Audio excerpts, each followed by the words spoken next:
Hey Josh, What's up? How's it going? you need to tell me something. Will Yeah. we see a warrior this year getting the living legend status in CC? Oh, I maybe in Blitz. We might see Dorinthia leave in Blitz. I don't actually think so I think Dorinthia and CC is like at 550, 580, something like that. Boltyn's like at 2 something. Kasai is very low. Olympia, they literally removed him from the LL leaderboard. I was looking. I'm like, yeah, I know. I have to scroll down a lot, and I was like, okay, there's Betsy. So okay, it should be around here somewhere. They literally removed him. He had like 9, and now he doesn't exist. LSS is trying to like make us think that he doesn't exist. Olympia, who's that? We don't know any Olympia. I'm like that guy. Where's that guy?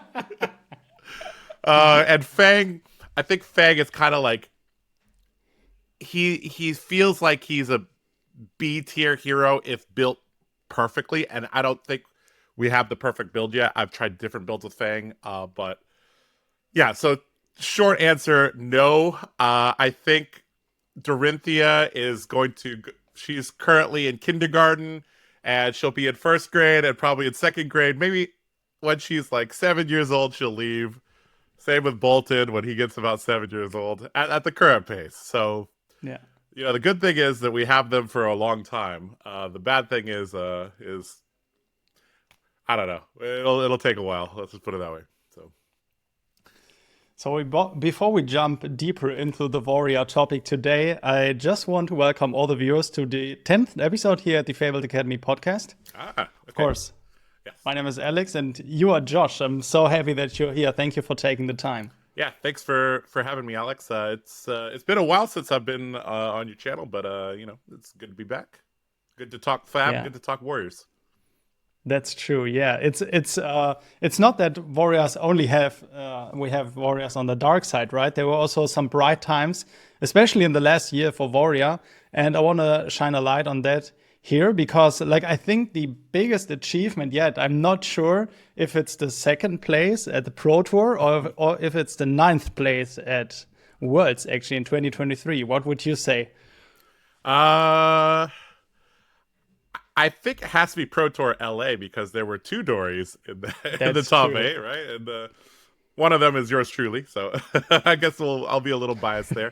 But I think Dorinthia had the her shining moment was in like that March and April of last year. Yeah. Whereas Yuto doing well at Barcelona was also good. Nice to see that as well. But I think I'm gonna be a little biased and say that last year, March April was the shining light there. Yeah. Yeah, I can vividly remember the moment when, yeah, I saw the post on Facebook that you just got to the top 8 with your favorite hero, right? And it Yeah, was just crazy to see. yeah, yeah. It felt really really nice to top an event with something that I've been playing for a very very long time. Although to be fair, it wasn't with Dawnblade Dory; it was with Hatchet Yeah. Story. So this week I went to Memphis and played in the calling there, and I played Hatchet Dory in the calling and the side events and all that. And I'll be honest, that just it puts me to sleep. Like I could play that game with like a blindfold or half awake or whatever. Like whereas Dawnblade Dory, okay, that there's some finesse there. Whereas Hatchet Dory is like, yep, I block with this. I block with this. I send this back. I refresh my dynamos. We move on. Oh, my tunic is up. Okay, maybe we get a little bit more fancy and we attack 3 times and then refresh dynamos. Your turn. And so, Hatchatory is very strong. If I had to say, this might be jumping the gun a little bit. I think Hatchador is probably the strongest warrior build right now.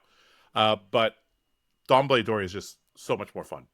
Um, but this current metagame is kind of weird because I was telling my teammates, like, because I was unsure which to bring. I literally brought all my warrior cards to Memphis, which I almost never do that. Like I normally decide on a deck and then just bring that deck. Here I was like, I'm gonna bring my Dawnblade set and my Hatchet set, and we're gonna kind of figure it out. And I was very close to playing Dawnblade, but eventually I was like, this metagame's a little weird. I just don't know. So the what makes this metagame weird is there's a decent amount of D-Reacts because Shelter is quite good.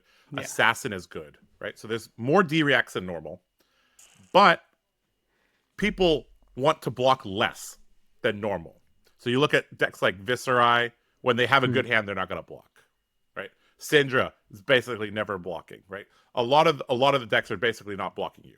So there's more D-Reacts, but they don't want to block you, which is kind of weird. So that and there's also a low amount of armor in the format, relatively. So it's kind of a weird situation. So I'm like, okay, Dawnblade feels like one of those decks. It's like, okay, let the meta solidify. Then we build the counter deck, and then we have success with it. Whereas, Dawnblade kind of needed something to target. So I was like, Hatchets kind of deals with everything. So I just take Hatchets; it'll deal with everything except Kano. I ran into a Kano with AB1, and that was a quick game. Let's just say that. Yeah. Yeah, it was bright times for Kano for sure at the calling last weekend. Yep. But when we're talking about warriors, the weaknesses and the strengths going forward in the hunted meta, it's also like, prevalent that warrior had some good times like we talked about, but there were also some other warriors that we didn't touch on yet that even won some of the bigger events. Like Kasai, for example, even won a calling last year, right? Yeah, Kasai won the calling in LA, I believe. And I mean, I actually think Kasai is probably the second best warrior at the moment. I know people on my stream infamously say, hey, Josh, you hate Kasai. You keep on talking crap about Kasai. You never play Kasai on stream. You never make deck techs for Kasai. I'm like, well, I feel like Kasai does very well against certain heroes and very poorly against other heroes. And overall, she does fine. But it's like, do you want like those 90-10 matchups and 10-90 matchups? It's like, yeah. So when looking at like these classes like warrior and also like Katsu, for example, which is like so loved by so many heroes, just like warrior, but there seems to just be something going on that those heroes can't really like travel all the way up to the top. And but we see on the other side also like Azalea, for example, which got like so many powerful tools and keeps on consistently coming back in the meta, even though maybe not being the strongest pick at the moment, but she definitely had her big times last year. And then I was wondering, like, will it change with the hunted for warriors? But you already said a little bit about the hunted already, and also about Fang not being that strong. So it will not really be changing the next few months at least. I think the hunted set further siloed warrior. So currently we have Dawnblade support, we have Raiden support, we have dual wield support, we have dagger support, we have axis support, we have sword support, we have two-handed sword, we have two-handed axe, it's just too many silos at this point, right? You look at the other classes, you look at Runeblade, Swarming Gloomveil is good in all of them. Bloodrush Bellow is good in all of them, right? Infecting Shot is good in all. Like, Lexi played it, Azalea plays it, Riptide plays it, right? Whereas, literally, Dorinthia and Boltyn do not share any cards. Like, and then you look, okay, and then you have, like, Dawnblade Dory and Kasai. They share very few cards as well. So, because they've siloed warrior a lot, that just means it's going to take a very long time for them to print power cards like Spill Blood, Unsheathed, Glint the Quicksilver, and stuff like that. Now, they have done very nicely with some of the Majestics recently. I'll give a big shout out to Blade Flurry. That's very good in all the warriors. Yeah. I'll give a big shout out to Provoke. I think that's also a very elegantly designed card. Sharpened Senses is also close. I think all those are very well designed cards. That somehow kind of brings all the warriors together, which is nice. But we've seen kind of the issue is that when you silo off the card pool, when I'm making a deck, I have to skip past so many cards because they're literally like, if you look at the hunted, every single rare and common says dagger. Yeah. So if you're playing Dawnblade Dorinthia, you got Kabuto, Provoke, Jagged Edge, Sharpened Senses, Shelter from the Storm, Trot Along, Nip at the Heels. You got 7 cards new. Now, granted, that's decent, but well, that is not great for a warrior set to only get 7 cards. That could be better. I will also let out one of my grievances is now I no longer get to look at blue Iron Song response because blue Nip at the Heels, a generic, is better in every situation other than when you're running Decimator Great X. So I'm a little sad that my class card got power crept by a generic. That really shouldn't happen, guys. Come on, let's be real. Let's keep it real. But I'm happy to run 3 crab guys in my list now, I guess. Sorry, Blue Iron Song response. You were loved.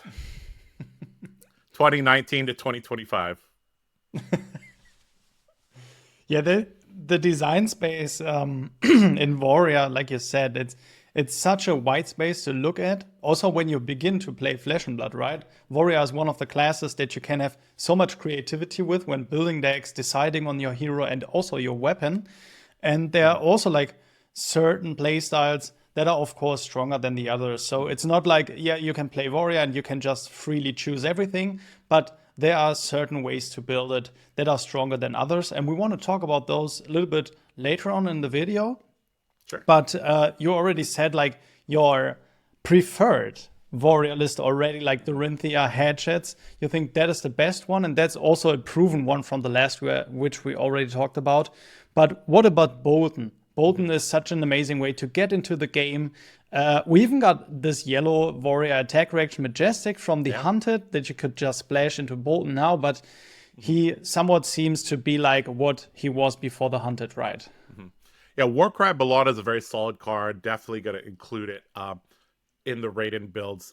However, Boltyn at the moment is really the prime example of a hero that's too fair. Yes, he has some strong turns. You know, Via the Vanguard turns are good. You know, Lumina turns are good. However, the numbers just aren't quite there because you're constantly having to put a card into Soul. And there's the Soul outlets in this game are not quite there. We have Beacon of Victory, Celestial Cataclysm, we have Lumina Lance, and that's it. So I really think there needs to be a little bit better payoff for putting cards into your Soul. Now, the Soul Flare mechanic on Banner of Gallantry, Banner of Courage, I think that was a very, very nice design step. That's good. But it feels like something about Boltyn fundamentally kind of needs to change. I'm not sure what it is because now they've literally given him like armor, like light warrior armor in all the slots. So it's not like they're going to print new armor for him. They're like, figure out a way to make Soul Bond resolve and the Warpath of Winged Grace and Helm of Halo's Grace and all that work. So I feel like they probably are just gonna kind of let Boltyn do his thing for a while. I think the War of the Monarch Part 3. So we had Monarch, Dusk Till Dawn. The end of the trilogy is going to come. But I don't think it's this year. If I remember correctly, that is coming in early 2026.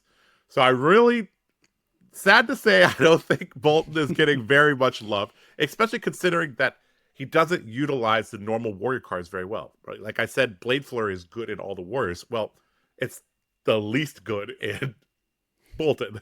So very, very unlikely anything really changes with Boltyn, although he is a great starter deck. teaches you a lot about the game, how to block, how to attack, when to block, when to attack. Managing your soul, using your equipment to supplement your turns. It's very, very, very good, and the Boltyn Armory deck is an excellent place to start. However, I think until we see War of the Monarch Part 3, very unlikely we see any real Boltyn movement, because he doesn't really. It's not like he crushes any particular matchup. Also, that we've seen consistently that they printed more and more combo hate. So they literally Kabuto of Imperial Authority says you cannot play combo Boltyn anymore if Warrior is relevant in the meta. So yeah, that it is what it is. Boltyn will probably see better days in 2026.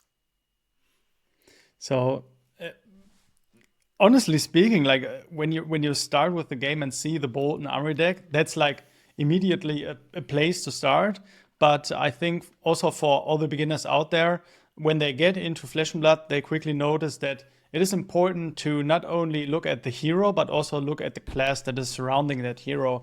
And you already said it's not that easy to just splash in all the warrior cards into the different warriors that are out there. But why do you think it's nonetheless important to look at warrior also when you're starting out and potentially looking at Boltyn? Well, I think if you're learning the game, Warrior is one of the best classes to learn the game. They teach you all the steps of combat, like they utilize the attack reaction step. They'll also teach you, because their cards often block 3 and attack for 3, they teach you to weigh defending versus attacking. Something that I often see people do is that they attack too much and they aren't blocking enough. They get a little bit impatient. That's one of the things that, I think good Warrior players do, is that they're patient. They pick their spots carefully. And, those are things that'll help you in the long run. I think a lot of the fundamentals of the game can be taught very well by all the WTR classes, but in particular Warrior, because I think they're a little bit simpler than I think Guardian and Warrior are a little bit simpler than the Brute and Ninjas from WTR. And they'd be a good starting spot for anybody.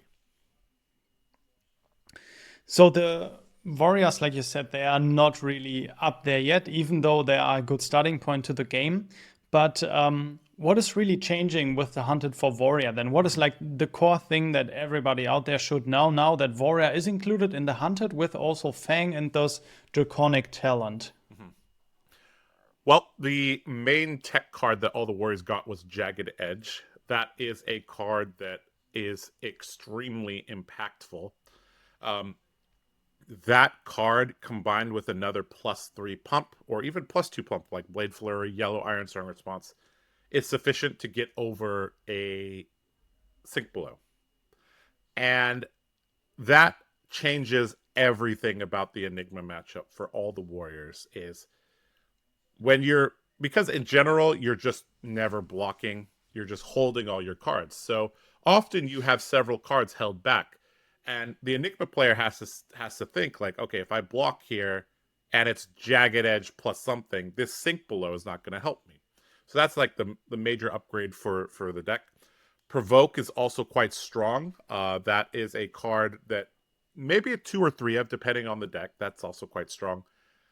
Sharpened Senses in the dual wield decks, very strong in Kasai because you no longer need 6 copper. You can go with 4 copper and a Sharpened Sense. Also, Hatchet Dory, the numbers get very insane with Spill Blood.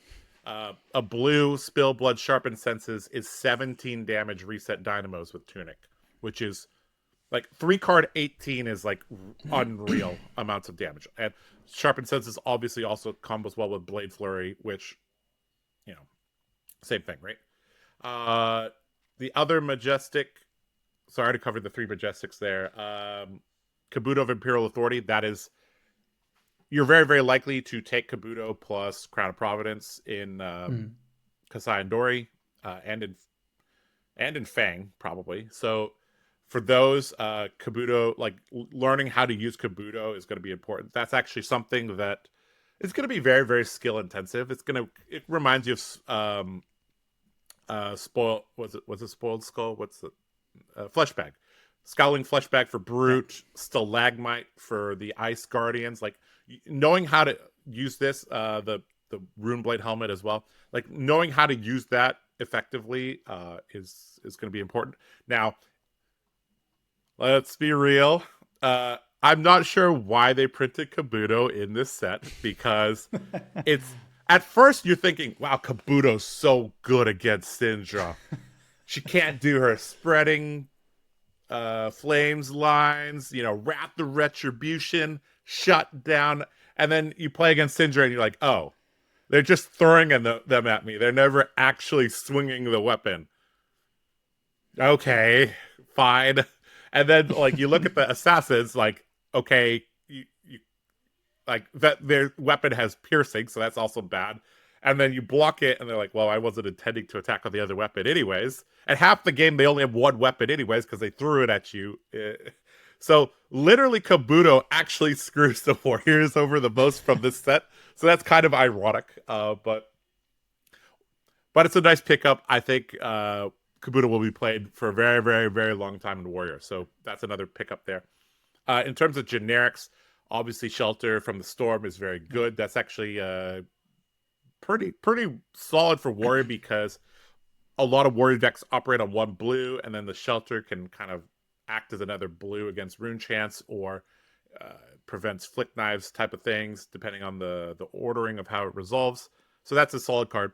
And then finally, I also talked about those two blue cards. We got Nip at the Heels and Trot Along.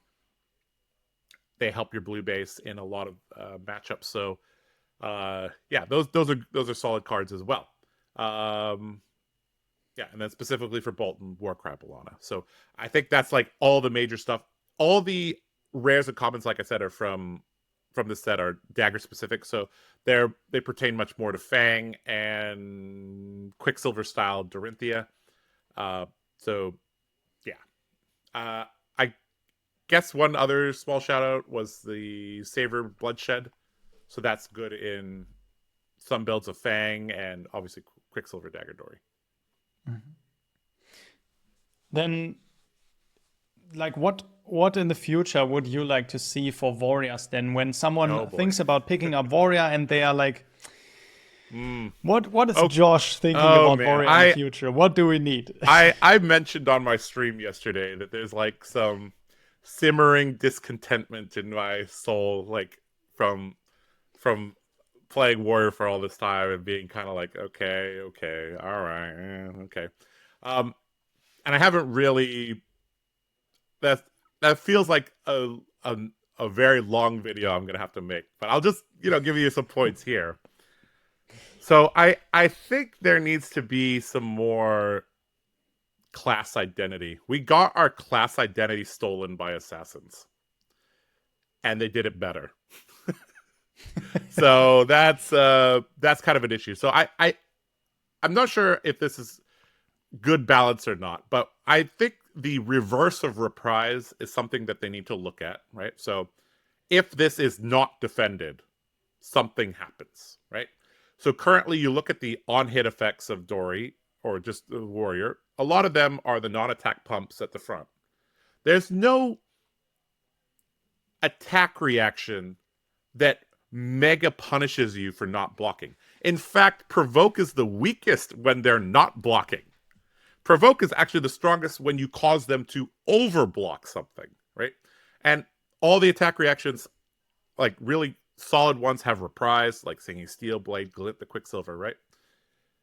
But there's really no attack reactions at the moment that punish your opponent for not blocking other than this card. So I feel like they could look at that more, like reverse reprise. That's a mechanic that I think would be helpful for the Warriors. Now, the funny thing is, now that I'm saying that, Assassin already kind of has that built in, right? Assassin is, you don't block? Okay. This odd hit happens. So, I don't know. I don't know if they want to go to the territory of on-hits for, like, detrimental on-hits for Warrior. Like, getting Provoke was already a very large deviation from previous design. Until Provoke, literally, Warrior could not do anything other than Command and Conquer to get the opponent off a 5-card hand. I was joking this whole weekend with people in Memphis saying, like, Warrior is basically the bro class. It's like, hey, you like your hand? All right, that's cool. You just keep your hand. You do you. You want to play your cool turn? That's totally cool. Let me see your cool turn. So they could look into making Warrior a little bit meaner. That's another way to do it. Yeah, that's kind of. I also think that I was kind of joking about this as well. It's like a gem slot. So my Dawn Blade has one slot, and I could put an augment into it, right? Like, and maybe you could burn it once per game. It's like, okay, this has Spell Void 1, or that you could use one time a game, or this gets Go Again one time a game, or this gets +1 one time a game, or whatever, right? So you could make the Warrior, if you want to lean into the weapon mechanics, you could create Warrior weapons that allow you to augment them with something at the start of the game, depending on what your opponent is.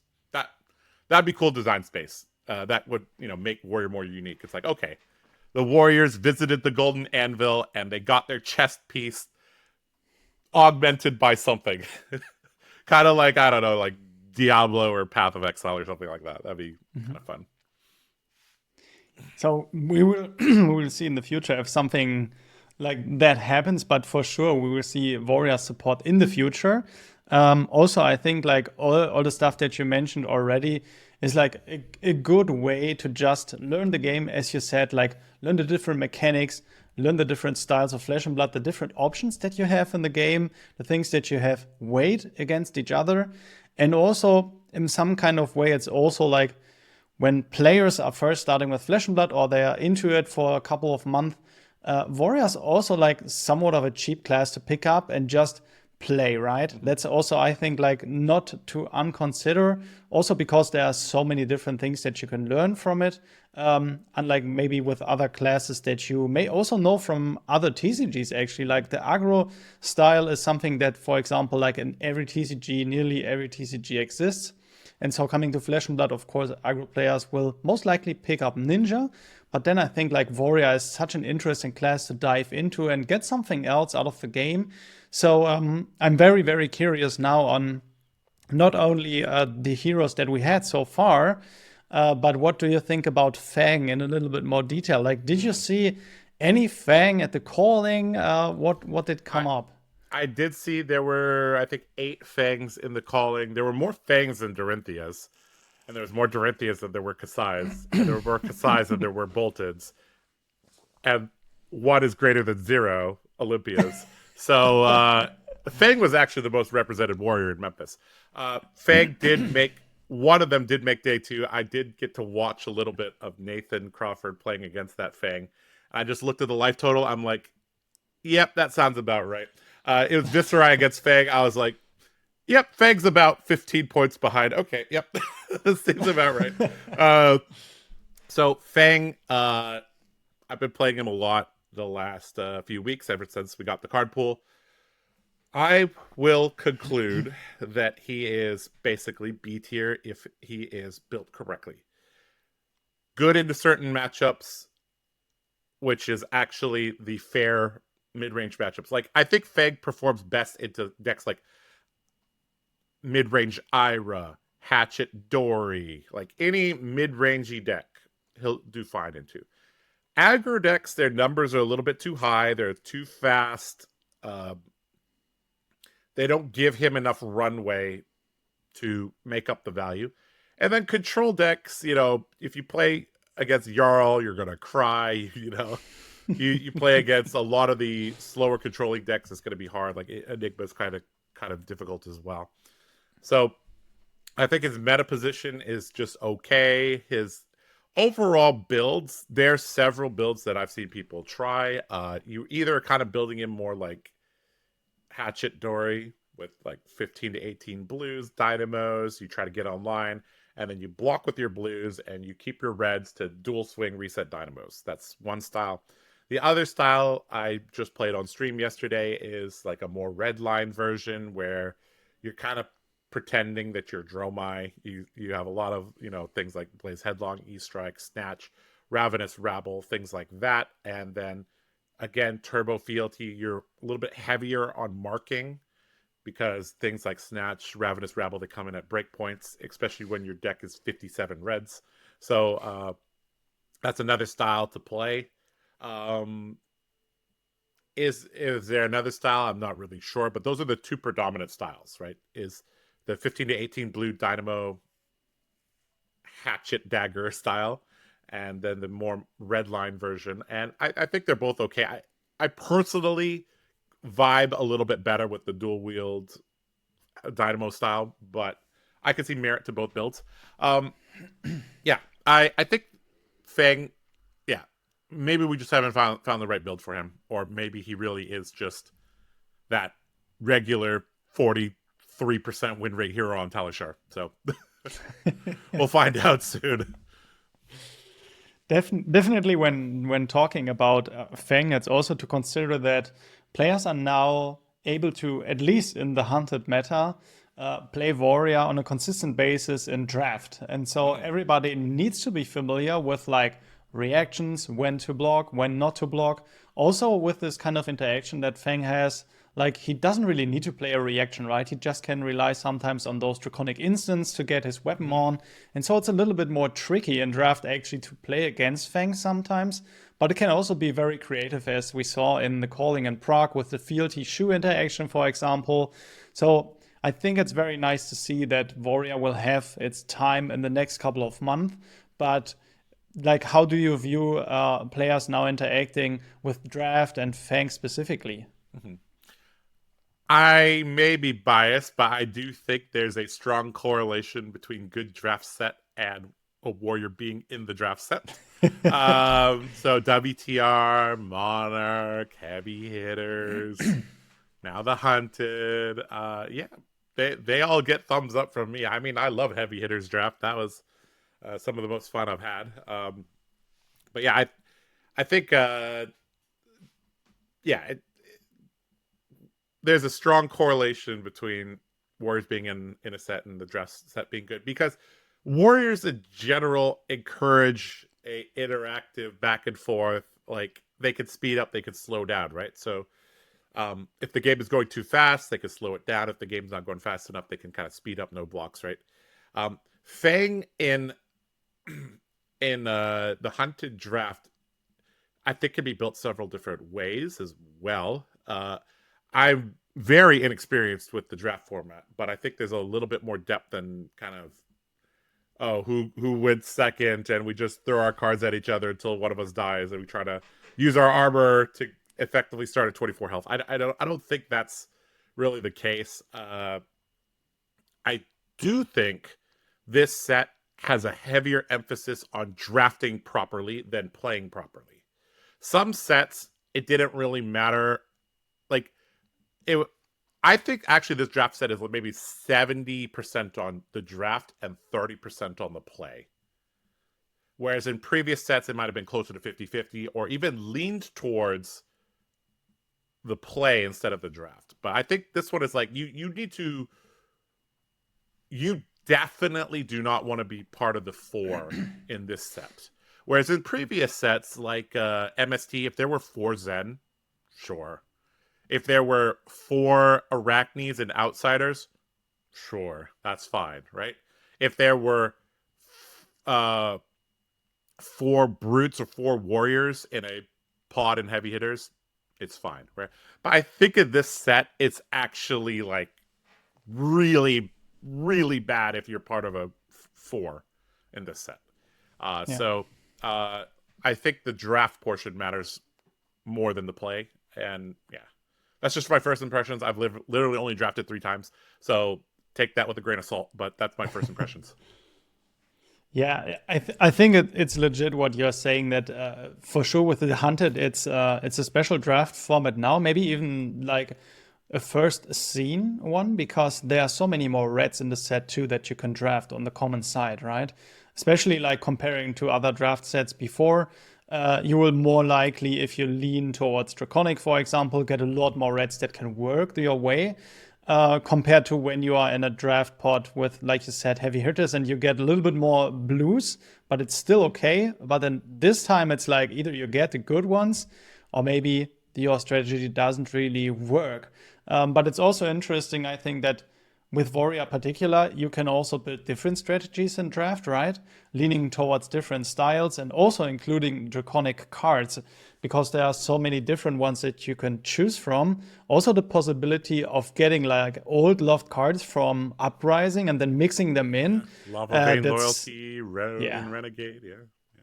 It's crazy. Also like these like pure draconic cards, right? That both Syndra and Fang can use.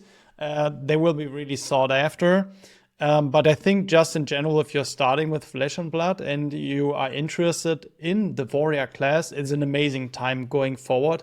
And I also think that's why a lot of questions will come up. And just players like yourself are really searched for. And getting the things out.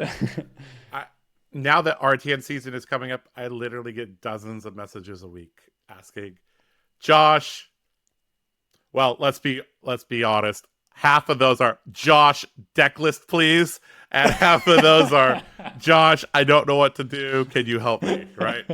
So I do get a lot of messages about that. If you're one of those people that do that, that's fine. But there are a lot of you guys that do that. I hope really that these players out there searching for help on the Warrior class, I mean, you do so much for the community, and I want to shine a light on that in my channel too, that players like you are out there and these also specialists for these classes, like not only yourself, but other players too, can really help like starters in the game out on finding their way in the community and also find the answers that they need because we talked about it before, like Warrior can be really creative and you can learn a lot. It's also a very unique playstyle, but that also comes with so many obstacles, so many challenges that come up, and sometimes maybe even these streets that you don't see an end to. And so that's why I also want to include this next part in the podcast with you, talking about these strengths and weaknesses of Warrior a little bit more in depth, because even though it can be tempting to like just go with a Warrior to an event and try it out, it can be also very demolishing if you run into like the bad matchups and you don't know what to do. So what do you think is in general, talking about these Warriors that we have, what is the strengths of Warriors going towards into this meta, and then afterwards we will talk about the weaknesses? I think that Warrior doesn't really have that many bad matchups. Viscerai is particularly hard because they can pivot in the middle of the game, and they're also split damage, so that can be hard. Also, Reaping Blade kind of allows them to ignore Sigil, Solace, CYB, and all that just naturally, so that's kind of annoying. But every other matchup is like somewhat stable, especially with Jagged Edge being printed. So if you want a deck that has fairly stable matchups across the board, that's one of the reasons to take Warrior. And a Warrior will in general give you a lot of agency in your wins and losses. You're not just going to accidentally stumble into a win. You're like some Kanos do, or I just drew Mordred Tide 3 turns in a row, I guess I just win. So in general, you're gonna have to work for your wins, but that does mean you have more agency in your wins, right? So your decisions matter a lot. Not to say that other classes don't have a lot of decision making, but a lot of games in Warrior are won or lost at one life, and that's just the nature of the class. I've said this many times. Warrior often is designed to get very low and attack back and keep tempo the rest of the game, because that's when your opponent is forced to interact with you. So that's really the key in Warrior, is forcing your opponent to interact with you in a favorable way for yourself, right? So that's how I would have kind of approached things. That's some of the reasons you would take warrior. I also think dual wield warrior overall is extremely stable and consistent. If I had to rank the decks, the warrior playstyles right now, I would say Hatchet Dorinthia is probably the best. I think the Saber Hot Streak Kasai is probably second. And then I'd put Dawnblade Dory at third. And I think Fang and Boltyn are about the same. And then Olympia.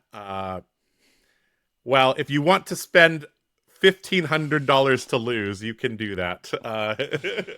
We call it the Wallet Warrior, where you buy 3 of the new legendaries. And you're like, I'm just going to block the whole game. So you can do that. So that's kind of my ranking right now if I had to put it there. So yeah. Hatchet Dory, Saber Kasai, Dawnblade Dory, Boltyn and Fang about the same, and then Olympia. Yeah.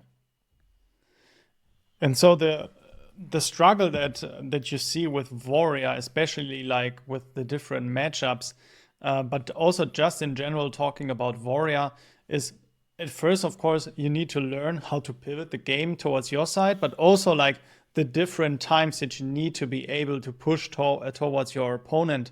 But how is it really a learning curve for a new player? Like, what would you consider like the first real steps that someone can take to learn Warrior? Mm-hmm.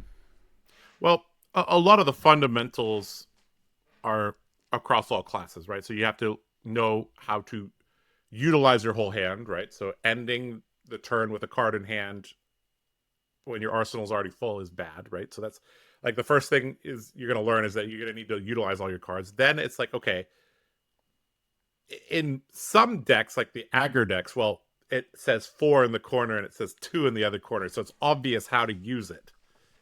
You get much more value by playing it than with blocking with it. Whereas a lot of the warrior cards, like I said, block 3 or attack for 3. So you got to decide how to use that. And it really just comes down to trying things and then seeing what works and what doesn't work. Now, one of the really hard things about Flesh and Blood is that there's no direct feedback between I made this decision and I lost. Oftentimes, you just lose 1 or 2 value on turn 2, 1 or 2 value on turn 8, and then in turn 16, you have to give an extra card to stay alive, and that causes you to lose on turn 22. So for a lot of new players, it's not obvious why they lost, which is why the game is so damn hard. And you ask people, I do coaching sometimes, and they'll be, my students will often come up with like completely different lines than me, right? And then I explain my line, and then they're like, oh yeah, I kind of see it that way. And there's, you might think, oh, you just have 4 cards. How complicated could it be to use 4 cards? Well, the issue is that you have to defend before you can attack. So you have to make a bunch of decisions before you get to use your cards. And that's kind of the beauty of the game, is that those 4 cards can have so many possibilities, and that makes it so difficult. Like, people, when I'm playing on my stream, often I'll be suggested lines in chat. I'm like, oh yeah, I didn't see that line, or okay, that was another possibility that so the game is really, really complicated, and I think you just kind of have to try it. If the best advice I can give to newer players is just, play some games and preferably play against people better than you, and then you can ask them for advice on improving things. That's really a key thing, is learning from others. I think actually you don't have to play the game that much once you're very experienced, but if you just talk with others, you can get a good sense of things. It's a true thing. I think what you just mentioned. I have to say I experienced that myself. I played my first calling actually just with the Hunted, even though I am in the game for over 3 years now. And though I learned so much just talking on the channel to other players like yourself, and then also watching the games, But I think the beauty in Flesh and Blood, also especially with the warrior class, is that there's so much depth to all of the decisions that you can make and so much things to learn along the way, that I particularly think that warrior is one of the best classes to just try out in the beginning and get a sense of what the game is really about. And you are a perfect player, to look up to and look at to when taking that warrior route. But also, I think like players can learn so much from yourself that it's amazing to have you here. Just I really have to appreciate that for a second. All right. Well, we'll take the compliment. Thank you so much. Yeah. So let us talk about like, of course, the way to start the game with warrior is to just pick up the Boltyn deck, right? But if someone wants to play warrior, like, and they don't want to play Boltyn, what would you consider to do in that situation? I think as a new player, you're probably going to have the most fun with Dogblade Dorinthia. If I had to summarize the community, there's a lot of people that love Dogblade Dorinthia. I noticed this especially when I travel overseas. When I was in Japan, like every Dorinthia that I saw was on Dogblade. And they made, the anime Dory sleeves and the art and all that. So yeah, I would start with either Dogblade Dorinthia or Boltyn as the starting positions. But all the warriors have some nice flavor to them. You really just pick whichever you feel like playing, and you'll do okay, I think. All right. So then when we're talking about the card pool, of course, it's pretty difficult for new players to build a card pool to work their way up because cards can get really expensive. But what are like the 5 to 6 cards in the beginning that you would recommend picking up? Like maybe not even just commons and rares, but maybe if a player looks to get some power cards from the M slot, or maybe even a legendary. I think the most universal majestic currently is Blade Flurry. That fits into a lot of different styles. I think the decks are actually kind of quite different. Like I said, like Dory and Boltyn don't really carry any cards over.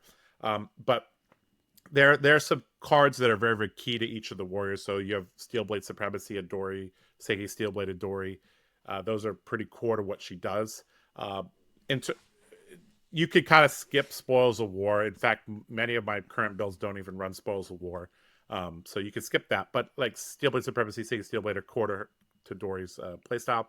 And you can, if you want to, you could use Grades of Bloodspill. I think is also, if I had to recommend one legendary, warrior legendary, it would probably be Grades of Bloodspill or Braveforge Bracers. They're both about the same price, I think, and they're both very useful. So you could do that. If you want a little bit of a cheaper option, I think Courage of Bladehold is also is a good pickup there. For Boltyn, the power cards really are Beacon of Victory, Lumina Ascension, and those, I believe some of those come in the Boltyn Armory deck. So you really, upgrading the Boltyn Armory deck is actually quite reasonable. And the armor is actually quite good, right? I think there's quite a few videos on upgrading that. So if you want to do that, For Kasai, a lot of the cards are her specializations, like Blood on Her Hands, Raise an Army, and for her, she does need Spoils of War, so you'd have to get that. But a lot of Kasai is actually the warrior that kind of uses the most generically warrior cards. So if you have warrior cards, they'll probably fit into Kasai. Olympia is either the cheapest or most expensive deck to build, depending on what you want to do. Obviously, you definitely want 3 copies of Up the Ante and Visit the Golden Anvil. And other than that, you could decide how you want to build him. You could actually build him dual wield or with Decimator, either one. And Fang is actually surprisingly reasonable to build. Most of his cards are commons and rares, and then he has like Long Whisker Loyalty, Hun-Sen, which are his class majestics. Those are very reasonable price because Fang has not been performing very well. And the Draconic cards like Oath of Loyalty and loyalty beyond the grave. You don't even need the D-React, I think. You can run Smoke out and Den of the Spider. I think that's totally fine. So actually, Fang is probably the most budget-friendly, ironically, even though he's new. So that I know that doesn't really make sense, but him and Boltyn, I think, are the cheapest decks to build, whereas Dorinthia and Kasai and Olympia are a little bit more expensive. But yeah. Yeah, I love to hear you talking about Fang, because I have to say I really love Fang in draft. And I think it's also a good way at the moment for the next couple of months when players are going to the locals or getting some packs, playing some sealed, and then just seeing that that Fang is available, and then also looking at prices or deck lists online, and then seeing that Fang may be a good starting point to just have some comments and rares maybe from the community, or even playing some sealed or draft and then building from there. I think that's a great thing to consider. 80% of the deck can be built by just the stuff you open a draft. Like, it's just going to be on the table at the LGS, right? Literally, I think you could either get this, which is a Marvel Fang. You could get this, or you could get the whole deck. That's lovely. Yeah. That's lovely. So if you open this, you can trade for a whole Fang deck, basically. That's crazy. That's really good. So let's talk about the encounters you will have when playing Warrior. Let's talk about the matchups, the other heroes that we will see on the table. And you talked about it already, but let's draw it down to the most important parts and say what are the heroes that you would love to see on the table, and what are on the other side the heroes like Viserai that you hate to see. Okay, so you could kind of group the top meta heroes by you have decks like Zen, Syndra, the Aggro, Ira. These are decks that are trying to go fast and have high numbers from their deck being good. So you have to figure out a way to, because in general, Warrior has less power cards than the other classes. So you really have to be patient, wait for that 2-card combo, and then go. And you're not going to get disrupted too often by those heroes, right? And they're not going to block you very much. So the game speed is really on you. So, and you have to figure out a way to make up that deficit, right? Zen and Syndra are going to be able to extract a little bit of extra value per turn compared to you, and you have to make that up. Whether that's with Lumina Ascension hitting, with creating Dawnblade counters, using Dynamos, it's going for a bid blood on her hands turn, or whatever Olympia does, so that's one way. That's how you have to do that against the aggressive heroes.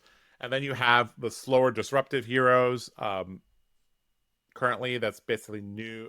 I guess you could kind of group most of the assassins together, right? So you have to figure out. In general, I think this meta game, all my warrior decks running 3 that's all you got, 3 snag. Like that, having 6 tech cards does help quite a bit in those matchups. So you got to dedicate some sideboard slots to it, and then kind of figure out when you can disrespect them and then push damage on those turns. That's very important. And then you have decks that have split damage. Those are generally the Rune Blades. That's a whole nother can of worms. Because Warrior, like I said, generally it doesn't have 2 blues in a hand. That's kind of a hard matchup. But I think Viserai will LL very shortly, within week 1 or 2 of RTN probably. So we won't have to deal with him for London or anything like that. What other top decks? We have Enigma. So Enigma is all about having Jagged Edge in your deck and being able to apply a lot of pressure. I also think in certain circumstances, Crown of Providence is very important, because when they play Mirror Guy CNC, if you don't have Crown of Providence, you're going to cry. You really need to be able to remove the Mirror Guy immediately. Like, if that thing swings twice, you lose the game. So you really have to be ready with Jagged Edge or one of those Warcry Balana effects or whatever. So there's that. What other top heroes are in the meta game right now? I think we kind of covered all of them. Like, there's Assassin, there's Ninja, there's Enigma, Rune Blades. I think that's most of them. But for all the other ones that play more mid-rangey and back and forth, then you could just kind of do your normal game plan. I think it's fine. Yeah. All right, perfect. Yeah, that's, I think, when you look at what we talked in the last hour, I think like most of the stuff that when a beginner comes into the game, or maybe even someone that hasn't played Warrior yet but wants to look at it, to think about and to consider before jumping into Warrior. But also I think it should highlight a little bit of what the beauty of that class really looks like, the strengths and the weaknesses, of course. But when you're looking at the last hour, like, is there anything that you want to add up to it? Anything that you want to mention further? I think there's a lot of Warrior players right now that are feeling a little bit discontent, and I understand how you feel. This is a class that, if you dedicate yourself to playing, though, I think you can still achieve pretty good results. There's a lot of things to be said for, like, I've played so much Dorinthia that I've gotten into every situation that can happen, right? And when a metagame changes or updates a little bit, I just have to update I need to get a BIOS update or whatever. Like, so what, for example, when I played against Syndra, like I was playing Hatchet Dory against Michael Fang's Syndra. Literally, first time I ever played against Syndra was against Michael Fang. And like, obviously I knew how to pilot Hatchet Dory, but I didn't know what his deck was doing. But all it takes is one game, and I'm like, okay, I understand a lot more now. And that's one of the benefits of playing one hero or one class for a while, is you've seen it all. You understand, you see the matrix, right? You can see the bullets flying at you. You can figure out how to dodge them and all that. So there's a lot of benefit for practicing one kick 1,000 times, right? Now, you do have to pick your hero quite carefully. This is something that I think if you're trying to be, trying to win your RTN, I would currently heavily consider Dual Wield Warrior. I think that's probably the best one. But if you're trying to play a little bit more casually at the armory level or whatever, just get better at the game, any of the warriors will be fine, and you'll get a nice sense of accomplishment and feel like you're progressing after every single game. You'll feel like, okay, I learned more about the game. I learned more about the hero, and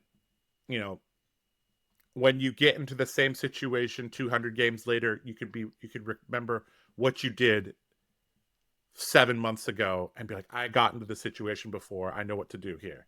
And those little edges add up over time.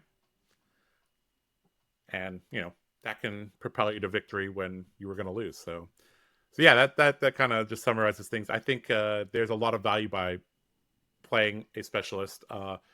This may not be a specialist meta, but just in general, I think being committed to a play style or a class does yield a lot of benefits. Also, Yeah, perfect. Also, I'm just gonna joke about this. Also, if you're well known for playing a class and you sit down at the draft table, everybody will look at you. They won't say anything, but they'll know. But literally at Nats 2 years ago, I sat down at the table like, oh shit, it's Josh Lau. I guess we can't draft Boltyn. And I'm like, and then I 3-0'd with Boltyn. So, Nice. So there's that too. Same thing at Pro Tour LA. I sat down there like, oh, it's Josh Lau. I guess we can't play Warrior. I'm like, sure. And then I 3-0'd with Olympia. So nice. You get that benefit as well if you're a pro player. And I guess, like, coming back to the Pro Tour in LA, we talked about it in the beginning. It was like your highlight, I think, so far, right? So yeah, also, for sure. It like pays off in the end when the situation comes, and that was just immediately what I thought in that meta. Seeing you playing the Pro Tour, even though Maximilian Klein was the Dory player who got to the finals, but it was your moment to shine and put in all of the work that you had already on Warrior. Yep. It was great. I'll tell a little story from Pro Tour LA as well, kind of to wrap things up. So if you look at the lists from Pro Tour LA, there's something weird about my list. My list doesn't have Tunic in it. And so Max's list had Tunic, and I think he had grades. And then you looked at the Runaways list. All the other Hatchet Dories were on pure Tunic. And I was the weird one that was like, no, guys, we use grades. We don't wear green dresses, you know? And it was funny because basically they had like larger teams that were like pushing the deck list forward. Whereas as much as I want to my fellow card guys to play Warrior, they don't play Warrior. I could be like, hey guys, I think Warrior's pretty good. And they're like, Josh, yeah. Warrior's really good now, Josh, right? And so I looked at the Battle Hardened in Kiel, and I saw Hatchet Kasai won the Battle Hardened, and I was like, what in the world is this? And I started playing with that, and so I progressed that Dory deck, but I didn't. I was like, okay, I'm starting here. Okay, and then I got to where Grains was the only chess slot, and then the tournament came. And I was like, oh, no more time to progress the deck. This will have to do. And then, little did I know, the other teams got further in the deck development, and they eventually got to Tunic, and I never got there. That's actually one of the sad things, that I didn't have Tunic, which I think would have been massively helpful. But yeah, so you know, working together with other Warriors might have been helpful there. I probably should have reached out to other Hatchet players or something. But yeah, there's good times in LA. Good times in LA. Yeah, definitely. Also, I think here in the end, I want to give you the space for doing shoutouts. And I actually have a question popping up because you just mentioned it. You Sure, are on the team, the card guys, Yeah. right? And Right you talked about like the Warrior community. Like, of course, you are involved heavily in that, but like, how is it then? So when you are looking for other Warrior players out there to test with? Oh, I just message them directly. Like if they're content creators, I talk with them as well. So I'll often before tournaments, I'll just talk to Nixie, who makes a lot of Dory content. I'm like, can you take a look at my list, make sure I'm not crazy, and then, you know, so that's kind of how I do it. Like, I do share my list with my team and say, hey guys, what do you think of this? But I weigh their opinion way less than the Warrior mates. Let's be real. But yeah, I get help from my team. I also get help from the specialists in the community. I also often just stream my preparation as well. So it's like I can, like, people in chat can suggest, they like, hey, have you considered this card, Josh? Have you considered that card? You know, so you know. I get a little bit of help from everybody. You know, my success is kind of their success too. So Nice. Yeah, that's a lovely wrap up. And like I said, if you want to shout out anyone here at the end, sure, feel free. Well, big shout out to the card guys. Obviously, that's the team. We have a YouTube channel where we do content on there. We also stream. We basically have streams every day of the week. We try to, at least. I personally stream every Tuesday. So if you want to check out the Warrior streams, those are on Tuesdays. We've currently been exploring Fang. I think I've had like 3 or 4 weeks of Fang. People have been really, really hyped for Fang. We literally just tried a red line build yesterday. So if you want to check that out, you can go check that out on YouTube. The Card Guys with a Z. We also have a couple sponsors at the Card Guys. Big shout out to Fabled and Dragon Shield for making trips around the world possible.